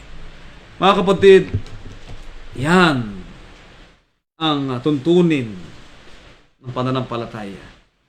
Kaya sa paglalagay sa buhay may asawa, anong babala ni Kristo na dapat na maging damdamin ng kapatid na lalaki o babae? Kung sumapit ang panahon ng pag-ibig at pag-asawa, 10:37 na aklat ng Mateo, Ang umiibig sa aba o sa ina na higit kay sa akin ay hindi karapat-dapat sa akin. Umiibig sa anak na lalaki o anak na babae na higit kay sa akin ay hindi karapat-dapat sa akin. 28. Sa unang Korinto 7:36 hanggang 38, dito po maliwanag na ang pag-aasawa ay sa kalooban ng Panginoon. Ay sa kalooban. Kaya ang kinapayo ko po sa mga kapatid, umanap muna kayo sa loob, saka kayo lumabas, pag wala kayong makita. Ang problema naman, tulad nung araw mataga Santa Maria nung araw, wala naman ikaw lumalapit na kapatid, puro ka mag-anak, ika namin lahat to eh. Pupunta kayo ka doon. Ngayon napakabigat din po. Nasa inyo na yan. Alam nyo na ang batas. Mahalaga lang. Ikiyatin po ninyo. At sa panahon ng pag-asawa ng isang anak, 7:36 hanggang 38, iti sa parental authority, kung iniisip ng sino mga lalaki na hindi siya gumagawa ng marapat sa kanyang anak na dalaga, mabigat pong magkaroon ng anak na babae, Kabanaan nun. Dahil sa nilagaan mo, tapos kukunin lang pag malaki na. Di ba? Kaya ako mo, isa lang anak na lalaki ko. Pero ako nahihirapan pag ang anak mo, babae. Pinalaki mo, binaby mo. Tapos kukunin lang nung malaki na. Kaya dapat lang talaga na meron ka authority dun eh. Kaya sa ibang kultura, may dowry. Babayad ka ng mahal. Tindi nung kapalaking ginasusan sa Muslim culture. Magbabayad ka. Yung kaibigan kong si Kim Samsudin nasa Taytay na ngayon, dati kapitbahay ko dito sa Palengke, si Kim Samsudin. Si Karamidin Samsudin ang pangalan. Magkano ba ako nabili yan? 300,000 nila. Ang halaga nung asawa niya na ibinigay niya sa kanyang biyanan. Ang tawag yung dowry. It's an old tradition, Filipino tradition, na meron ko talaga bibigay. Bakit? Pinalaki mo Ito sumapit na sa kanyang katamtamang gulang kung kailangan sundin niya ang kanyang maibigan. Hindi siya nagkakasala. Mayaang mag-asawa sila. Subalit ang nananatiling matibay sa kanyang puso na walang kailangan, o di may kapangyarihan tungkol sa kanyang sariling kalooban. Pinasyahan sa kanyang sariling puso na ingatan ng kanyang sariling anak na dalagay, mabuti ang gagawin. Kaya nga, ang nagpahintulot sa kanyang anak na dalaga, basahin mo Brad ang Biblia. Binasa ni Brad Glenn Ano Brad ang nakasulat doon? Ang maliwanag nakasulat, ang nagpahintulot sa anak na dalaga na mag-asay gumagawa ng mabuti, at ang hindi magpahintulot na siya mag-asawa ay gumagawa ng lalong mabuti. Nadinig ko yung Jose, ano ang gusto mo? Gumagawa ako ng mabuti? O gumagawa ng lalong mabuti? Doon tayo sa gumagawa ng lalong mabuti. Nag-aaral pa Kaya sa iyong pag-aaral, bawal ang boyfriend, bawal mag-akras, bawal ang Facebook sa lalaki, bawal. Yan ang batas sa isang dalagang anak. Sapagat gumagawa ng lalong mabuti. Ang problema, nagiging problema rin po yan dahil sa hindi mo perfect yan. Alam niyo po, nakikita ko sa iba, mas naon nag-aasawa, hinihipitan mo ng gusto. Sabi na pag sinobra mo ng pet, mas nag-aasawa agad. Tumatalon sa bintana na ang sabi nga ni Francisco Balagtas. Si Francisco Balagtas pala, ang kanyang teacher, ang kanyang nagturo sa kanya ng pagiging makata ay si Father Mariano Pilapil na taga San Jose, Bulacan. At si Francisco Balagtas ay nakatira po yan sa Balagtas, Bulacan. Sabi ni Francisco Balagtas, o pag-ibig na sadyang makapangyarihan, tames. Paraan mo muna po natin dyan. Yan ang matamis na pagmamahal. Di ba? Oo. Kaya pag uwi ka sa bahay, meron kang puji apon. Bigyan mo sa asawa mo. May ubas pa, may mansanas pa. Hindi matutuwa sa'yo. Pag gumagawa ka, sabi ni Francisco Balagtas, ay pag-ibig, sadyang makapangyarihan. Pag ikaw'y pumasok sa puso ni naman, 10 mag-aamay iyong nasasaklaw. Pag ikaw'y pumasok sa puso ni naman, hahamakin ang lahat. masunod ka lamang. Tumatalon po yan sa second floor. At nakikipagtana. Pag yan nakipagtana na, hindi mo na aabutan yan. Mga kapatid. Kaya dapat, mahigpit ka na maluwag. Meron ka ring space to breathe. Anumang bagay na iyong kinulong, anumang bagay na iyong sinecured, anumang bagay na iyong binantayan, meron kang breathing space. May breathing space ka para siya'y makahinga. Pero pag ginamitan mo ng tinatawag na Taliban procedure, sa Taliban matters, bawal ang babae, nakaguro kang babae, nakatakip ang ulo ng babae, ito lang gagawin ng babae, nakanumero ang gagawin ng isang babae. Mga kapatid, sa panahon ng mga apostol, meron tinatawag na gender equality, equality of rights. Lalaki at babae, babantayan mo yan. Hindi lang babae, babantayan mo. Anak mo rin lalaki. Ito anak kong lalaki, gustong umalis na. Ito sa Nueva Ecija. Kung ikaw ka ako umalis. Isang rule lang ang kinakailangan kong malaman sa'yo. Yung Android phone mo, naka-GPS sa akin. At sa mami mo. Ako rin, dapat naka-GPS. Isang pisang ko po sabi ng asawa niya, alam mo ikaw, yung kuya Obet mo, diyan ika ay naka-GPS. Bakit ka ako gano'n? Inihigpitan mo ka ako si Kuya Obet? Hindi ka. Gusto ko lang kang malaman na siya pauwi na sa bahay. Kapag ang ibig sabihin ni Kanong, kaysa tatawagan ko siya, baka ika nagmamaneho, nakamotor, maaksidente pa, at least alam ko nang papauwi sa bahay. Pero yun ka, nakita kong papalayo sa trabaho, papunta sa biglang liko, nagluloko kayo. Kaya pwede mo rin i-GPS, naka-satellite. Kung ano ginagawa ng, may monitoring, merong monitoring. Ano yung tawa? Kaya po, sa pagkakataong ito ang atin namang anak, siyasabi natin, tulad ni kapatid na Ross Jacob Pinyon. Sino kaya maunang mag-asawa sa kanila? David Pinyon o si Ross Jacob Pinyon? Etong batang ito, inang edad mo na, Brad? 10. 10 taong ka na. Naintindihan mo na ang tuntuyan ng isang anak sa magulang. Unang rule ng magulang, ng anak sa magulang, igalang mo ang iyong ama at ang iyong ina. Igalang mo ang iyong ama at ang iyong ina. Kaya pag ginalang mo, hindi mo sila hihiyain. Hindi mo sila hihiyain sa iyong pag-aasawa. Sabihin mo sa nanay mo, Mami, pwede na ba ta? Ayaw kay kanyan. Sobrang puti. Ang ilalim ika ng talampakan ay makinis na makinis. Tama di kaya.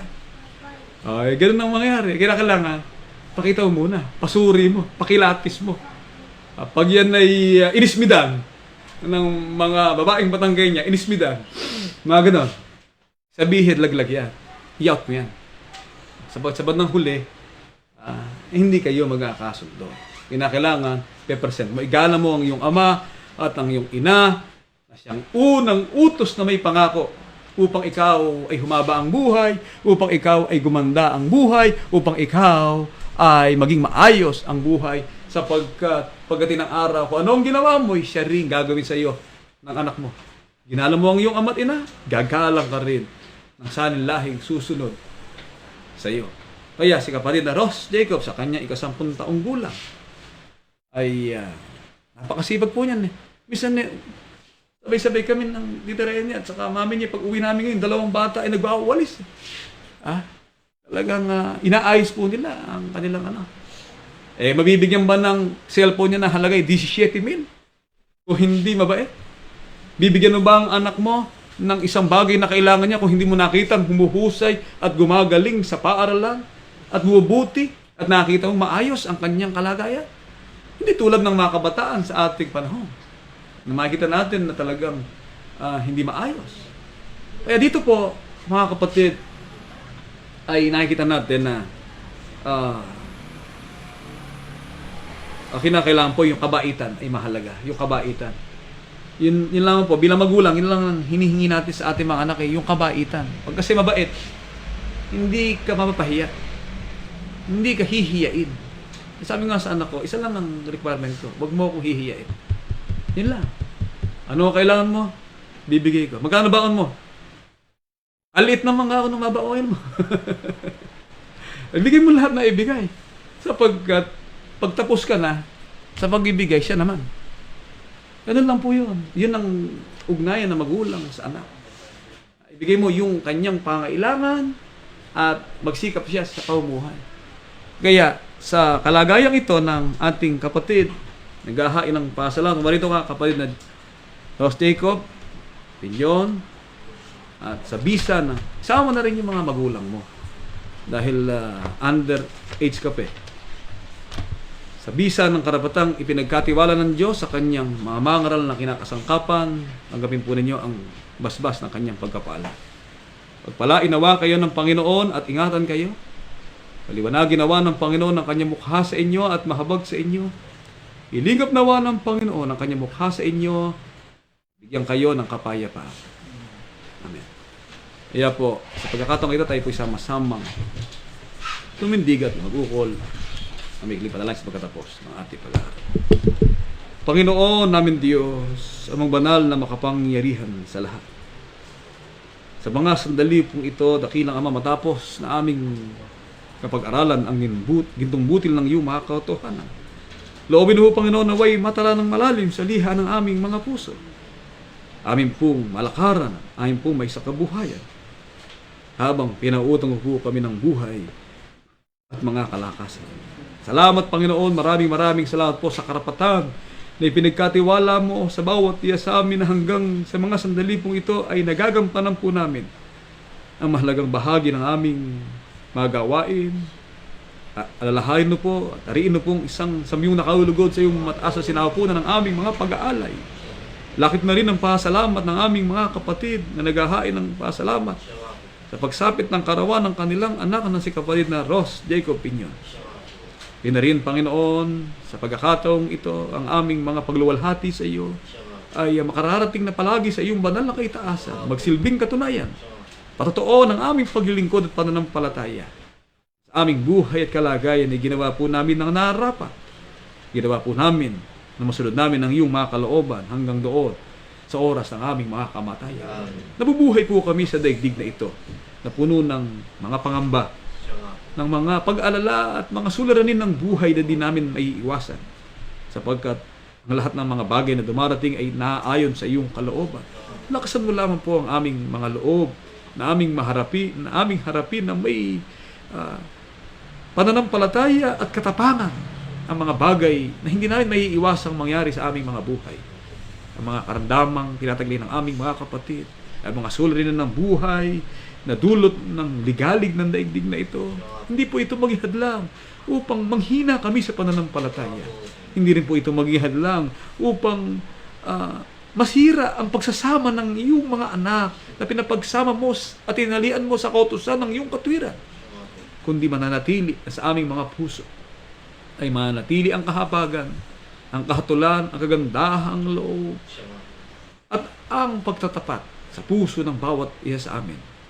Yung mga anak, sa bawat tahanang pinagsasama-samahan ng mga magulang at sa kanilang mga anak, ay manatili po ang isang espiritu ng pananampalatayang ikaw lamang ang Diyos na aming paglilingkuran hanggang kami pinautang mo ng buhay at mga kalakasan. Maasa kami, Panginoon, na dinding mo po ang aming mga pakiusap, ay na rin ang pasalamat ng aming mga kapatid na naghahain ng pasalamat sa pagsapit ng karawan ng kanilang anak na si Kapatid Ross Jacob. Gayun na rin ang mga pakiusap namin sa mga linggo po may mga mabigat na karamdaman. At ang lahat ng hinihiling po namin, at tanging pangalan po lamang at karapatan ng bugtong ko pong anak, si Jesucristo na aming dakilang tagapagligtas.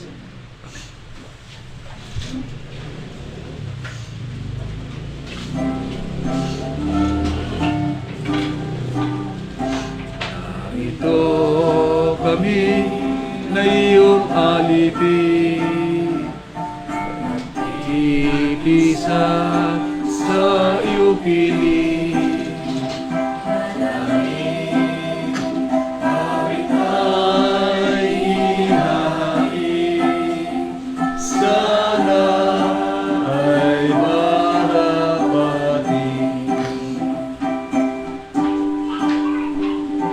Banal na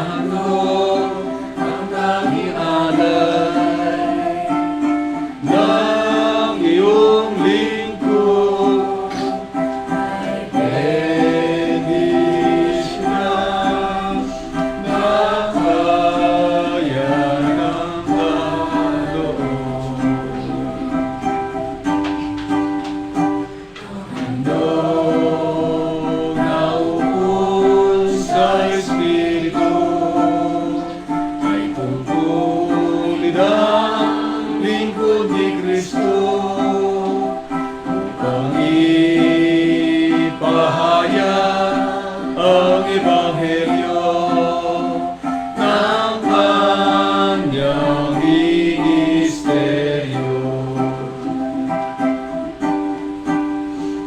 Banal na handog ang tanging alay ng iyong lingkod ay bendisyon ng kaya ng kaloob. Nakakabay tayo sama. Panginoon naming Diyos, na Panginoon makapaghayag naming ako Diyos. sa lahat na nagpapahawak ko sa aking mga kamay, na naging bunga ng pag-ibig at pananampalataya ng bawat isa sa amin. Loobin po sa natin magamit lamang po ng magdukang pangasiwaan sa lahat lalong kahayag kilalaganap ng iyong mga banal na mga katulad. Opo pa. Upang makatawag po po, Panginoon, mga lalaki at babaeng makasama po namin pupurit dadakila sa iyong kabanatan. Amen. Panginoon naming Diyos na makapangyayang kapostola, tumaasap po kami ng sa dating ito. Kaya hindi nang nakayanang handog ng mga anak mo nagpasalamat sa hapong ito ay naging isang masarap na saming lugod sa iyo. Amen. Nagsilbing pantakit na rin po sa aming mga nagawang pagkukulang at pagkakamali pang manahin ng po namin kaya pang buhay na walang hanggan. Amen. Panginoon naming Diyos na makapangyayang kapostola, Opo, lahat hindi po namin makalimutan ang dalangin sa iyo. Kaming mga anak na kinakasangkapan sa dakilang gawain. Opo pa. Naway pagkakalooban niyo po sana kami, Panginoon, ng pagkakakitaan kasangahan lamang po ng iyong banal na kalooban. Opo pa. Upang ang mga bahagi po nito ay magamit sa pagtupad sa mga tungkulin na yata po sa aming mga buhay. Amen. Lahat po ito ay aming hinihiling at nasasalamatan sa tanging pangalan ng Panginoon na si Kristo. Amen. Doxologia, mga kapatid.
At ngayon, sa bisa ng karapatan ay pinagkatiwala ng Diyos sa kanyang kinakasangkapang mga mangaral, naway tanggapin natin ang walang hanggang pag-ibig ng Diyos Amang sumasa mga langit, ang kanyang biyaya, pagliligtas, kapayapaan, pag-ibig, at ang pakikilakip ng kanyang banal na Espiritu na maghari sa ating mga puso, mula ngayon at magpakailanman. Amen. Mga kapatid, inaanyahan ko po kayo na tayo po'y umawit para doon sa ating handog na awit sa ating mga kapatid na ipadadala sa Mulanay, Quezon o San Narciso, Quezon. Ang awitin po ay, ano sinabi ko kayo na ba? Malamyos na himig. Ayusin